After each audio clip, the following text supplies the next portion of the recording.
성경의 단어 중에 히브리어로 헤세드라는 단어가 있습니다.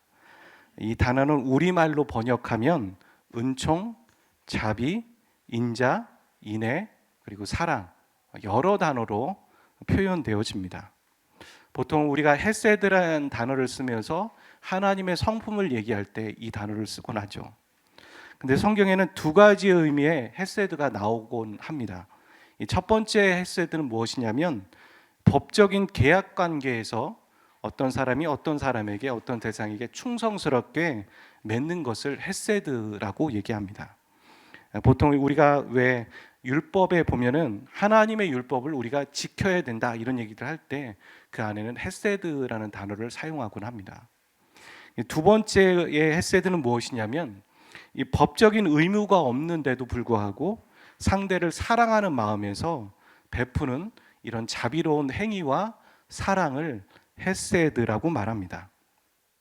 그러니까 전자는 계약을 지키기 위해 충성하는 것이고요. 계약 관계가 있는 것이고, 두 번째 헤세드는 계약과 상관없이 그리고 그 계약을 뛰어넘어서 사랑하는 것이죠. 그러니까 예를 들어서 우리가 어떤 사람과 계약을 맺었는데 상대방이 계약을 파기하면 어떻습니까? 우리도 파기할 수 있는 겁니다. 아무도 그 파기하는 걸 보고 뭐라고 할 게 아닌 것이죠. 근데 어떤 대상이 우리에게 계약을 파기했는데도 불구하고 그 계약을 끝까지 지켜나간다면 우리는 그 사람을 보고 참 어리석다라고 할 수도 있고, 저 사람이 저 사람에 대해서 뭔가 지긋한 어떤 사랑과 애정이 있구나 이런 생각들을 갖게 되는 것이죠. 보통 부모와 자식 간의 관계가 바로 이 두 번째 헤세드에 해당되는 것이죠. 질문을 한번 드려보겠습니다. 하나님이 인간을 향해서, 저와 여러분을 향해서 베푸시는 이 사랑과 자비는 몇 번째 헤세드일까요? 두말할 것 없이 두 번째 헤세드입니다. 하나님은 우리의 어떠함과 상관없이 우리를 진심으로 사랑하시는 분이십니다. 심지어 인간이 하나님을 떠나고 하나님과의 관계에서 계약을 파기한다 할지라도, 그리고 하나님을 모른 척한다 할지라도 하나님은 당신이 우리와 하신 약속을 끝까지 지켜가시는 그런 신실하신 분이십니다. 성경에 보면 하나님은 아브라함에게 찾아오십니다. 아브라함에게 찾아오셔서 아브라함에게 복을 주시고 또 아브라함을 통하여서 그 복이 흘러나가는 복의 통로의 축복을 허락해 주시는 것이죠. 창세기 12장 1절부터 3절에 보면 그렇게 얘기를 하죠. 그것을 우리는 보통 하나님께서 사람을 부르시는 콜링의 일이다 라고 얘기를 하는 것이죠. 그리고 그 약속을 한 번도 잊지 않으시고 그 아브라함의 후손에게 이어가시는 것을 장면을 보게 됩니다. 그것을 언약이다라고 얘기하죠. 언약. 사람과 사람이 맞는 약속을 계약이라고 얘기하고요. 사람과 하나님이 맺는 계약을 언약이다라고 말하는 것이죠. 거기에 보면 성경에 보면 이삭에게 그리고 야곱에게 그리고 요셉에게 또 넘어서 모세에게 그리고 여호수아에게 또 다윗에게 그렇게 계속해서 그 약속을 지켜가고 계신 것을 보게 됩니다. 그래서 우리가 성경에 보면 아브라함과 이삭과 야곱의 하나님이라는 표현이 종종 나오잖아요. 그 표현은 신실하신 하나님, 변함이 없으신 하나님이라는 그런 의미를 내포하고 있는 것입니다. 그런데 이렇게 하나님께서 약속하신 구약의 사람들에게 약속하신 그 약속을 신약에 보면 이어가고 있다는 것을 보게 됩니다.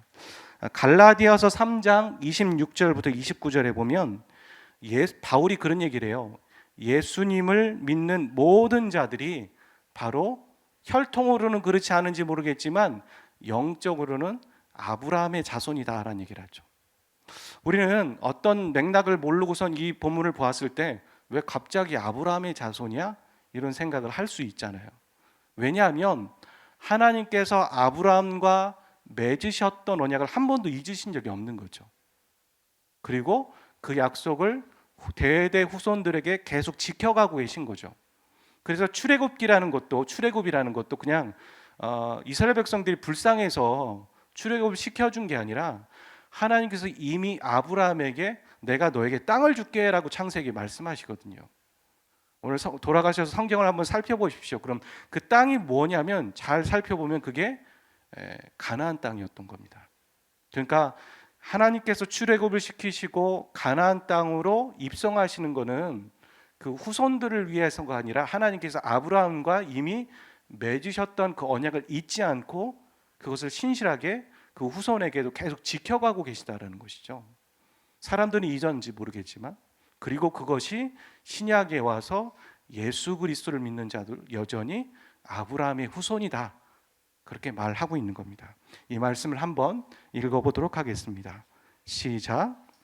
너희가 다 믿음으로 말미암아 그리스도 예수 안에서 하나님의 아들이 되었으니 누구든지 그리스도와 합하기 위하여 세례를 받는 자는 그리스도로 옷 입었느니라. 너희는 유대인이나 헬라인이나 종이나 자유인이나 남자나 여자나 다 그리스도 예수 안에서 하나이니라.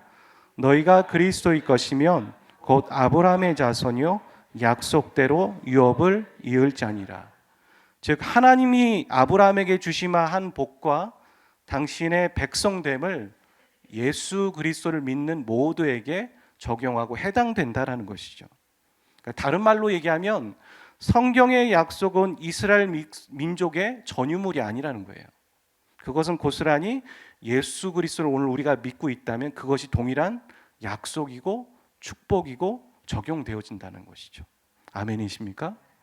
보통 신앙을 가질 때 질문 중에 하나가 이런 질문을 할 때가 있습니다. 왜 우리가 이스라엘 민족을 위해 오신 하나님을 믿어야 돼? 왜 그런 얘기 하잖아요. 왜 파란 눈에 예수를 우리가 믿어야 돼?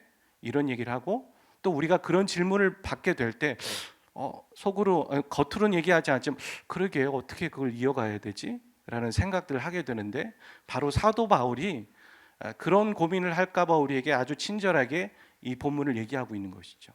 구약과 신약이 이어지고 또 혈통으로는 어떤지 모르겠지만 이방이든 누구든 예수 그리스도를 믿는 자는 하나님이 아브라함에게 하신 그 약속과 복 아래에 있다라는 것, 동일하게 적용되어진다라고 말하는 것이죠. 이렇게 성경 저변에는 말입니다, 신실하신 하나님의 모습이 구약부터 신약까지 그 저변에 깔려 있는 것이죠. 기본적으로 그것을 전제로 해서 성경이 계속 어떤 것들을 하나님을 증거하고 어떤 메시지를 전하고 있다라는 겁니다. 어떤 믿는 자가 고백하길 말이죠, 하나님은 신실하십니다, 이렇게 말한다면 그 말은 그 한 사람의 고백이나 주장이 아니라 성경을 근거로 한 충분한 뒷받침이 있는, 근거가 있는 그런 고백인 겁니다. 그리고 가장 정확한 고백일 겁니다. 하나님이 말입니다, 아무리 사랑의 하나님이시고 용서의 하나님이시고 자비의 하나님이라고 하지만 시시때때로 변한다면, 어제 다르고 오늘 다른다면 어떨까요? 우리는 그 하나님을 믿는 것이 매우 불편한 일일 겁니다. 어떻게 그런 하나님을 믿을 수 있겠습니까? 사랑이 많으신데 내일은 다른 거예요. 눈빛이 달라요. 그렇다면 우리가 그 하나님을 어떻게 믿을 수 있을까요? 믿을 수 없는 것이죠. 우리가 하나님께 감사할 수 있는 이유는 크게 두 가지인 것 같습니다. 무엇이냐면 하나님이 좋으신 분이시라는 거예요. 하나님이 좋으신 분인데 그 좋으신 하나님이 어떻습니까? 변함이 없으시다는 거죠. 어제나 오늘이나 영원히 동일하시기 때문에, 그래서 우리가 하나님을 믿을 수 있는 것이죠. 이사야서 40장 8절은 그렇게 말합니다. 풀은 마르고 꽃은 시들지만 우리의 하나님의 말씀은 영원합니다. 오늘 저와 여러분에게 하나님께서 하신 말씀이 있으세요? 저도 교회를 시작할 때 하나님께서 저에게 주신 말씀이 있어요. 그 말씀은 우리의 상황이 바뀔지라도 결코 하나님이 잊지 않으시고 그 일을 이루어 가실 겁니다. 그리고 그 약속을 믿으시길 바랍니다. 이런 배경으로 오바댜의 본문을 한번 보기를 원합니다. 오바댜는 아까 말씀드렸지만 구약 성경에서 가장 짧은 성경입니다. 그리고 에서의 후손인 에돔에 대해서 경고하고 심판하는 내용을 다루고 있습니다. 에돔이라는 나라는 원래 전통적으로 지혜가 있는 유명한 나라였습니까? 다른 사람들이 봤을 때, 다른 민족이 봤을 때, 와, 에돔은 참 지혜롭다, 그렇게 말할 수 있는 유명한 나라였다는 겁니다. 얼마나 지혜가 많았으면 나라에서 소문이 날까요? 나라에게. 본문 9절에 보면 드만이라는 나라가 나와요. 오늘 본문 읽었던 마지막 구절이죠. 드만이라는 도시는 에돔의 도시 중에 하나인데 이 지혜로운 사람들이 많이 모여 있기로 유명한 도시였다는 거죠. 그러니까 지금 드마나 이렇게 말하는 건 에돔을 지칭하는 거긴 하지만 지혜로운 너희들아 이렇게 말하는 거기도 한 것입니다. 그러니까 지식이 풍부하고 지혜로운 곳이 무엇이 문제이겠습니까? 그런데 에돔은 어땠냐면 세상적으로는 똑똑했는지 모르지만 정말 알아야 할 것을 몰랐습니다.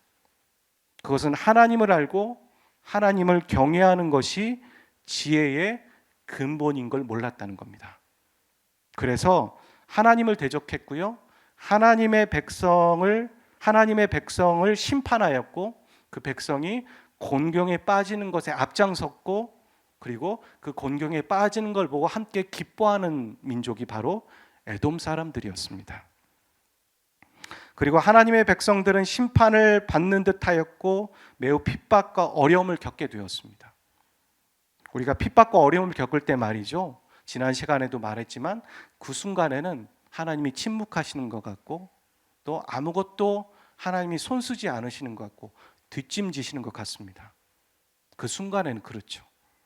아마 이스라엘 백성들도 이 에돔과 여러 민족들을 통해서 겪는 어려움들을 보고 그런 동일한 감정을 겪었을지 모르겠습니다. 하나님은 살아계신 건 한 거야?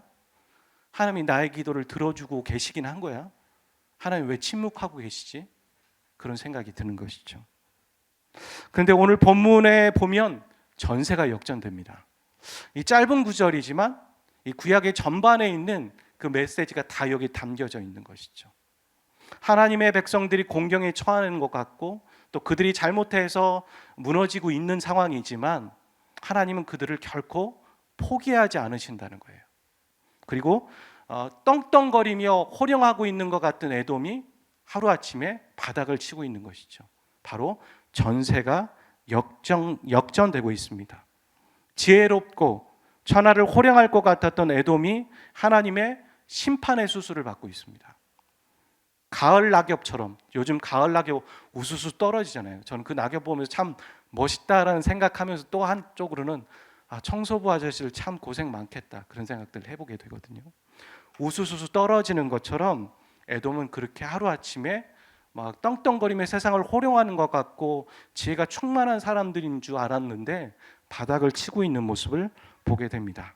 오늘 본문의 4절과 5절인데요. 제가 세번역 성경으로 가져왔습니다. 한번 읽어보도록 하겠습니다. 그러니까 이게 어떤 느낌인지 아시겠죠? 그러니까 사람들은 어떤 것들을 훔쳐갈 때도 여유가 있고 어느 정도 남겨놓고 가는데 아무것도 없는 거예요. 싹까지 간 겁니다.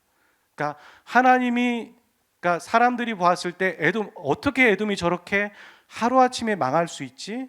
하루아침에 아무것도 없을 수 있지라고 생각하면서 짐작하는 게 있죠. 하나님이 하셨나 보다.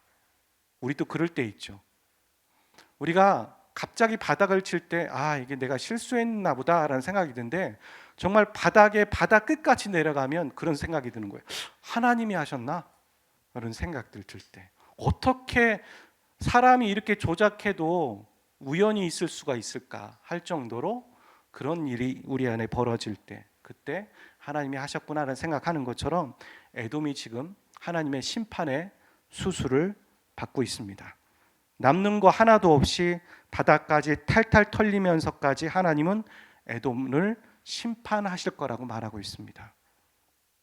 에돔이 평소에 그렇게 고상하고 의시되며 높이 평가했던 수많은 것들이 어디 있습니까? 하나도 없는 거예요. 지혜가 많았다면 그들에게 책이 많았을 거고요. 건물이 있었을 것이고 그림이 있었을 것이고 얼마나 많은 문화와 많은 휘황찬란한 것들이 그들 안에 있겠습니까? 그런데 하나님이 손을 대시니까 하루아침에 아무것도 없어졌다라는 것이죠. 그렇습니다. 우리의 인생도 그렇습니다. 우리 안에 지금 당장 영원할 것 같고 또 높은 것이 있고 귀한 것이 우리 안에 있지만 하나님이 불어내시면 하나님이 손대시면 하루아침에 없어지는 겁니다. 그리고 하나님이 또 이렇게 세우시면 하루아침에 일어설 수 있는 겁니다. 우리는 사람들을 두려워할 것이 아니라 하나님을 경외하고 하나님을 두려워할 줄 알아야 됩니다. 하나님을 경외하고 두려워하는 인생을 살아가는 것이 가장 지혜로운 인생입니다.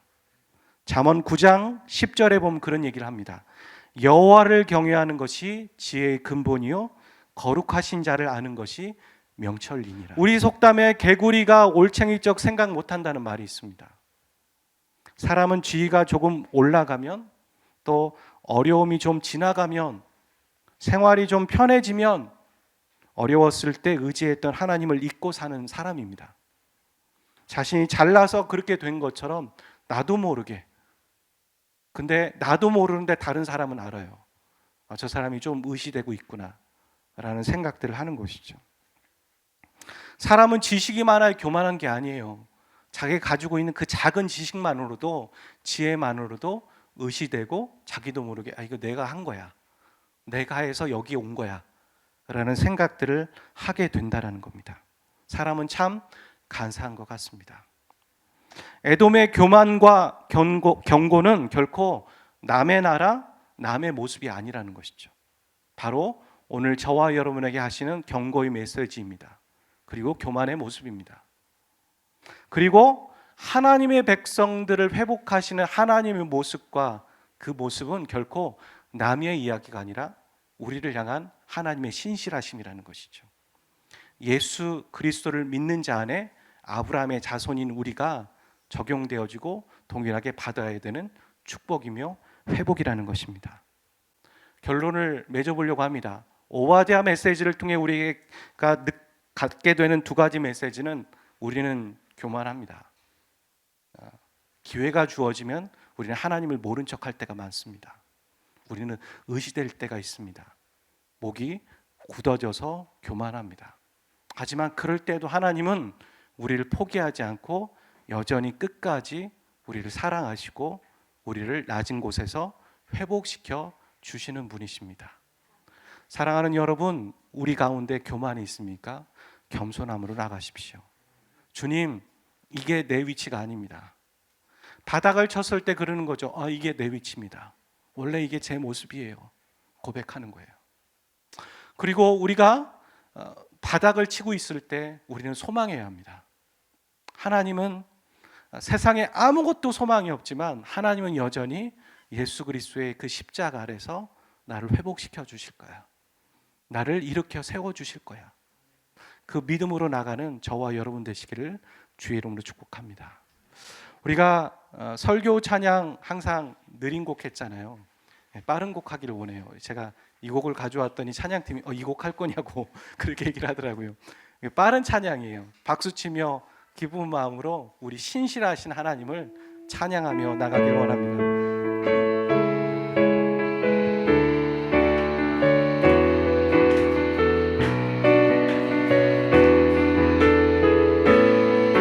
나의 반석, 나의 반석이신 하나님, 행하신 모든 건 완전하시네. 나의 생명 되신 하나님, 내게 행하시니 찬양합니다. 신실하신 하나님, 실수가 없으신 좋으신 나의 주,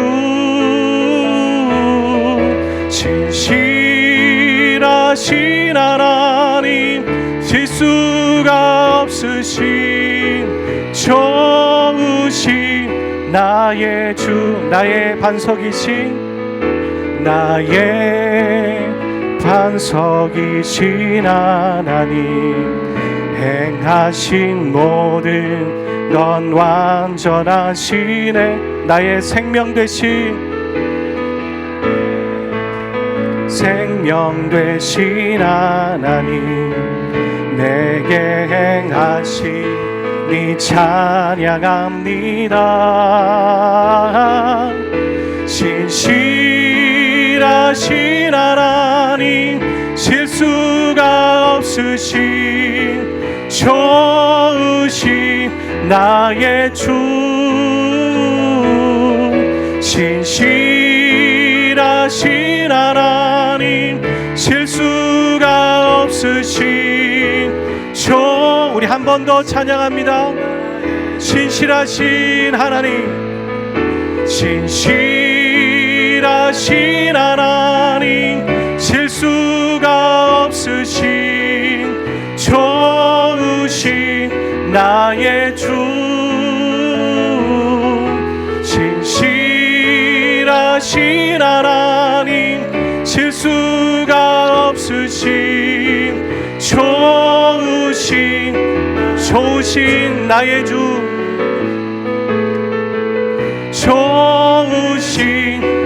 좋으신 나의 주님이십니다. 좋으신 나의 주, 우리 좋으신 하나님께